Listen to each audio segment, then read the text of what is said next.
people. Welcome to your day of film studies. You may see that it is 7:55. I'm cutting things a little bit close to the bone. Your assignment for today is actually not much more than just an updating or continuation of before, because I do want you to do these things. Number one, watch these little explanations that go through the other part of genres. A couple of you have already done that, A+. Also, to take this little check-in form, I've gotten some good emails from students about, or other check-ins about whether or not the 2 to 3 films that they are planning on doing fit into a category, or what's a category that a good category name for something, a good genre name for something.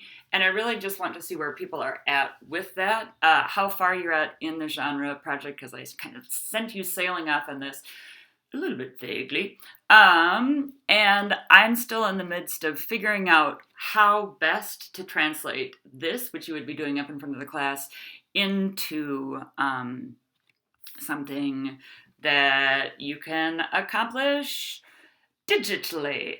The reason that I want you to pay attention to the basically lifestyles or phases of genres, and then the other aspects of them, is because you will be talking in general, and this is why I had you do the handout that summarizes at the end of your 3 films.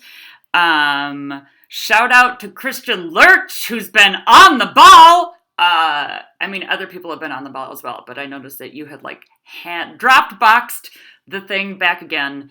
Hopefully this compliment is not too mortifying for you. Okay, but also part of it is what films, like for each of your films, were they an example of an early one, an example of a late one, an example of a parody?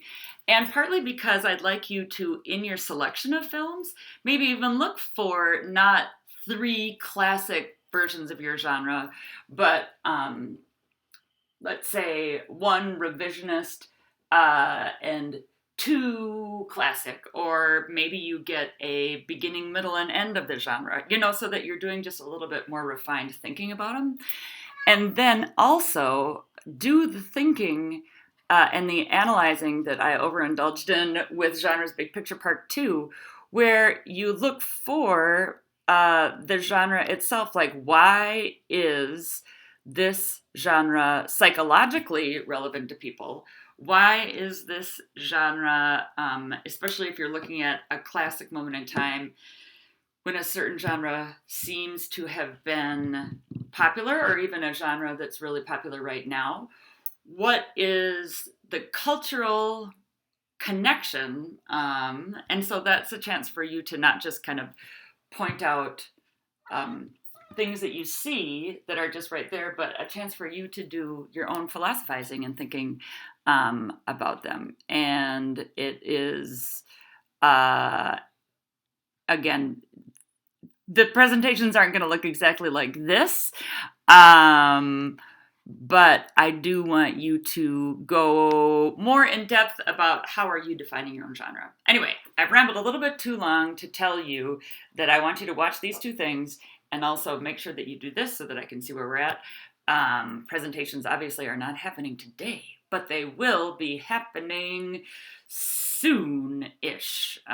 My goal is that if I can see where people are at on Friday, I can give you the exact kind of parameters for what and when, as in what does this look like and when does it need to be done. Okay, thanks much, peeps. Give me a holler if you're confused about anything. Okay, bye!